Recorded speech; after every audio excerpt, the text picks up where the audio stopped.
aí, fanático vascaíno, fanática vascaína, bom encontrar você aqui para nossa segunda edição. Peço a você o seu like, que é a mãozinha que está aqui embaixo, passou no vídeo, deixa o seu like, é muito importante, para que o YouTube entregue para outros vascaínos. Se inscreve, dá aquela moral e já escreve aqui qual é a tua expectativa para quinta-feira. Quinta-feira tem um jogo muito importante, o Vasco encara um time dificílimo, vem de uma pancada doída, que jamais será esquecida e não tem que ser esquecida mesmo, mas tem que dar a volta por cima. Não adianta ficar só lambendo as feridas, tem que olhar para frente e cada partida ser um poder de cicatrização desta ferida, que vai ficar eternamente, até que a gente devolva.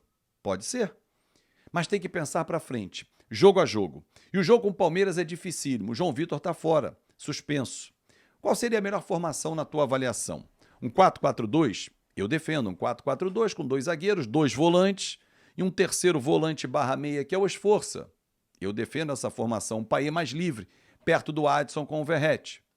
Mas será que essa vai ser a formação do Álvaro Pacheco? Tenho conversado com algumas pessoas que acompanham o dia a dia dos treinamentos do Vasco e elas me dizem o seguinte, a metodologia do Álvaro não indica o time que vai jogar. Os jogadores mesmo não ficam sabendo, somente na véspera, porque ao longo da semana os treinamentos são muito intensos, são diversos e não são aqueles treinos de titulares contra reservas. É uma outra metodologia que outros treinadores também utilizam. Isso coloca todo mundo em condições de atuar.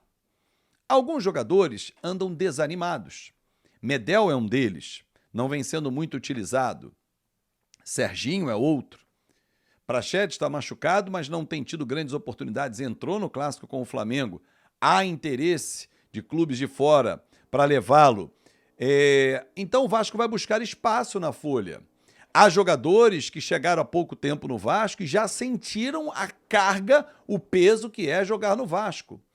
Mas será, e essa é uma pergunta que eu faço para você, torcedor, será que o Vasco não tem uma carga excessiva, não é de cobrança, uma carga excessiva, negativa mesmo?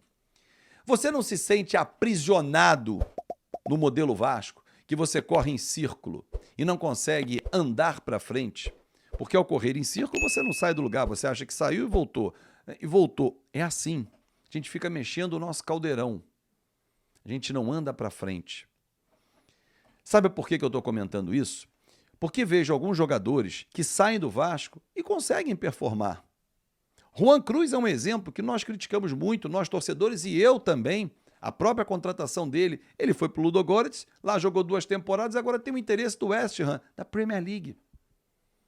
Fora de campo, o Alexandre Matos veio para o Vasco, fez péssimos negócios, alguns bons, mas outros péssimos, e está indo para o Cruzeiro fazer excelentes negócios.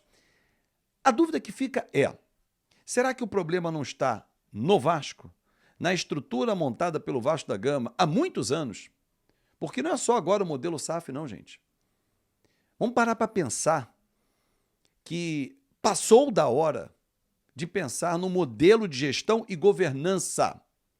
Palavras que eu ouvi hoje pela manhã de um conselheiro do Flamengo, que disse ter feito parte da retomada do clube dele para um caminho financeiramente viável e depois de títulos, governança, gestão. Isso falta ao Vasco. A entrada do associativo na SAF, eu continuo achando um atropelo do modelo que nós rompemos e o sócio falou na urna no seu voto. Não queremos o associativo, mas comandando o futebol do Vasco. Ele vai fazer parte da sociedade, ele será ouvido, mas não será decisivo. Mas Azevedo, era o momento de pisar no freio, tirar a 777 que está à beira da falência, que está mudando a empresa que comanda ela. Mas será que a forma como foi feita a saída foi a melhor forma? É isso que eu debato com você, torcedor, para que você abra o olho e tenha a sua opinião com conhecimento. Porque em um mês nós não vimos ninguém chegar e comprar a parte da 777, ou seja, ela continua no negócio, com 31%, ela continua adimplente, porque só vence em setembro. O que eu vejo são acusações e liminar garantindo o modelo.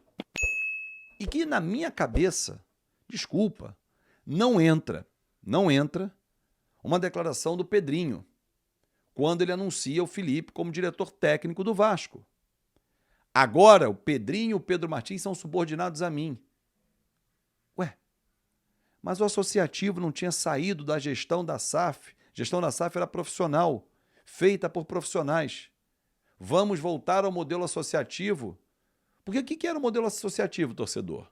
Presidente, vice-presidente de futebol, diretor de futebol remunerado, eventualmente alguns clubes adotam um executivo de futebol, mas que são subordinados hierarquicamente ao presidente do clube.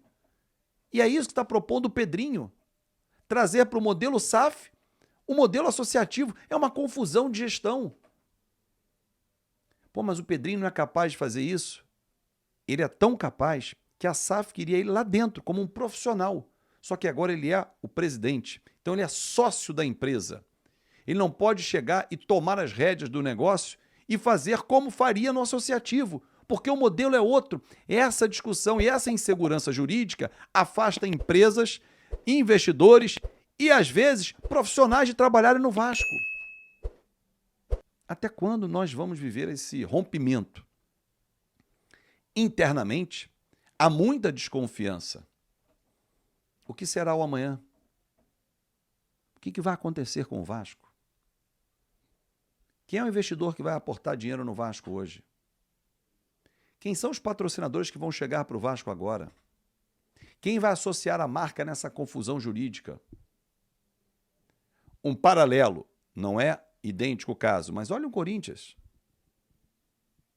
Quais empresas querem aportar numa confusão como está lá?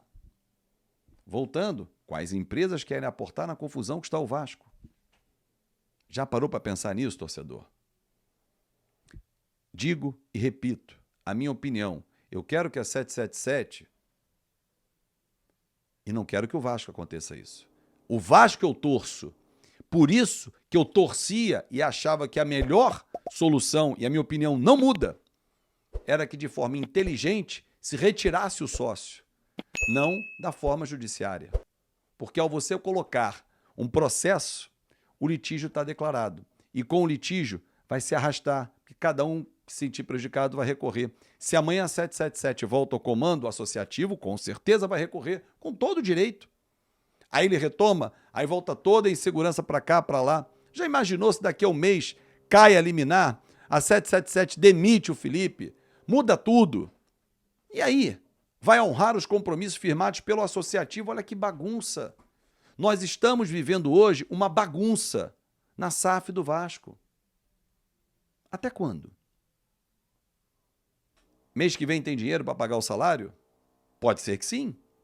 Resquício da Betfair? Ou antecipação do name right, que vai ser aprovado, se Deus quiser, dia 20, na segunda votação, com a sanção do prefeito Eduardo Paes. Mas uma pergunta que eu faço a você, torcedor.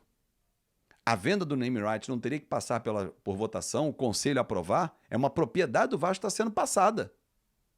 É para a gente pensar que essa confusão jurídica acabe logo. Que de forma inteligente o Vasco sente com a 777, tire ela do negócio com uma proposta, com uma empresa, mas acabe, porque arrastar esse problema jurídico vai trazer consequências dentro de campo. Ah, o 6-1 foi consequência? Não. Mas a campanha pode ter uma consequência. Jogadores desanimando, querendo ir embora, jogadores não querendo vir para o Vasco. É para a gente pensar. A briga nunca tem um vencedor. Pense assim, torcedor. Tirar a 777 é fundamental, mas ter inteligência emocional e não tirar com o fígado é muito melhor para que o Vasco colha frutos. Um grande abraço e até amanhã no nosso café.